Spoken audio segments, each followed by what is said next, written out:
Second batch tayo mamaya. Ayun, mga kababayan. Alam nyo ba? Etong si Sara Duterte, marunong din palang matakot. Mga-GP, bakit? Sinabi niya talaga yan? Well, hindi niya sinabi Lagi naman tayong ganito Hindi niya sinabi po ng derechahan, mga kababayan, pero ramdam na ramdam ko at ramdam na ramdam ng mga tao na si Sara ay takot sa pagkaka-appoint kay Boying Rimulya bilang ombudsman. Bakit? Bakit GP ganon? Bakit siya natatakot? Kasi merong pahayag dito, mga kababayan. Ito. Sabi dito, BP Sara Duterte, hinamon si Ombudsman Crispin Rimulya na simulan na ang pagbusisi sa kanyang salin. Oh, kala ko ba takot kay Boying? Bakit hinamon niya, nabusisiin na ang salin kaagad? Oh, syempre, ano yan? Pakunwari para hindi halata, di ba? Mga kababayan, hamon-hamon. Oh. Pero nakita naman natin on how they wanted to stop Boying Rimulya to be an ombudsman, di ba? Lahat na ata ng katarantaduhan, lahat ng kaso, ibinigay na nila kay Boying. Ngayon, mga kababayan, sabi rito, sa ambush interview ni sa Mati City, Davao Oriental, sinabi rin ni BP Sara na ipagpapasa Diyos na lamang nila ang mga gagawin ni Rimulya bilang ombudsman. Ayan, di ba sabi niyang ganon, ipagpapasa Diyos na lang nila. Ano ba yan? So pag ipagpapasa Diyos, ano ibig sabihin yan? Mga kababayan, natatakot itong mga to. Di ba? Natatakot sila. Na hindi nila alam kung anong kahihinatnan ng pagkaupo dito ni Boying na maaring lumabas ang kanilang salin. Ngayon na nga lang meron nang lumalabas. Ngayon pa lang yung 2019 na salin ni Sara Duterte, kalat na ngayon. Grabe ang paglobo. Grabe ang paglobo. Sobra. Paano pa kaya nung mga kababayan nung naging vice president na siya? Diba? Tumanggi rin muna si BP Sara na magkomento sa pagbasura ng International Criminal Court sa kahilingang interim release ng dating Pangulong Duterte. Pero dito tayo mag-focus, mga kababayan, sa sinabi niya na ipagpapasa Diyos na lamang nila ang mga gagawin ni Rimulya. 'Di ba? Sa ganyang kadahilanan or sa ganyang pangungusap, nandun yung tension, nandoon, mga ka-GPnatics, yung kanila pong kaba, 'di ba? Yung kanilang kaba na maari at any given time na mayroong mabukalkal, mayroong pong sumambulat sa media na makikita ni Boying Rimulya. Kasi meron ako naalala na sinabi pa niya sa interview, mga kababayan, na nakalimutan ko yung sinabi bigla. Ito kasi anak ko nasa nawala ako sa huwisyo.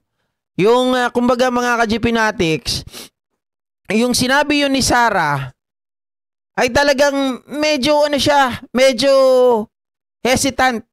Hesitant nung sinabi niya na bubusisiin. Sabi pa nga niya, wag niya nang, naalala ko na, wag niya nang silipin. Sabi niya ganon. Tingnan niya na talaga ng tuluyan. Tingnan niya, wag niya nang silipin. Kunwari pa siya nasisilipin. Busisiin niya na ng gusto. Tingnan niya ng gusto. Ilabas niya na ng lahat. Sabi niya ganon. Ba't ganon sila mag-react? Ba't ganon sila, mga kababayan, natatakot doon sa paglabas ng kanilang salin, ng kanilang mga bank accounts kung wala naman silang mga itinatago? Sabi ko nga sa inyo, grabe yung protection na ginawa sa kanila ni Digong Duterte, maging itong ni Samuel Martires dati. Nung naglabas ito ng Memorandum Number 1 Series of 2020, na bawal na makita ang salin ng isang politiko kapag wala pong authorization ng politiko. na gusto pong nilang tingnan. Samantalang dati, open naman yan eh. I-type mo lang sa Google, mga kababayan, salin ng politiko sa taong ito, ipapakita ka agad. Pero ngayon, ayaw na, sabi ni Digong. Kasi kapag yan ay open, baka yan na lang ang titingnan nyo palagi. At lagi na lang kaming ipapatawag sa mga pagdinig. Baka lagi na lang kaming iniimbestigahan. Teka lang, sabi ko parang yung reasoning na yan napakababaw ah. Unang-una, bakit ka naman naiimbestigahan kung nakikita normal naman yung salin mo? Bakit ka matatakot? At bakit ka ipapatawag kung wala namang problema yung salin mo? 'Di ba? Kung may problema yung salin mo at may nakikitang irregularity at mayroong talagang pagtalon, diyan niya siguro kayo ipapatawag. Pero hindi kayo ipapatawag nang wala pong dahilan. 'Di ba, mga kababayan? Oh. Alam naman natin tama ka Rico Malonzo, no? Bluffer lang yung ginagawa nila. Etong ano na to ni Sara Duterte, sinasabi niya na yung paghamon niya kay Boying na simulan na ang pagbusisi. Ano yan? Baliktarin nyo. 'Di ba sabi ni Percy Lapid, yung mga Duterte, lahat ng sinasabi nila, baliktarin nyo. Baliktarin nyo kasi mga ano yan mga sirautok. Sirautok. Sirautak. Yan ang sinabi ni Percy Lapid. Baliktarin nyo palagi. Yung paghinamon, yan ay ayaw nila, di ba, May Santos? Ayaw nila na busisiin mo, na tingnan mo yung kanilang salin dahil baka matiklo at mabusisi mo o makita mo yung mga itinatago nila. Laging reverse. Sabi ni Percy Lapid bago siya mamatay, huwag kayong magtiwala dyan. Kung ano yung sinasabi ng bunganga nila, baliktarin nyo yun. Tama naman lagi, di ba? Laging babaliktarin mo talaga, yun ang tumpak. Reverse psychology, Robbie Ong. Ganun ang nangyayari dito. Lagi na lang, mga kababayan.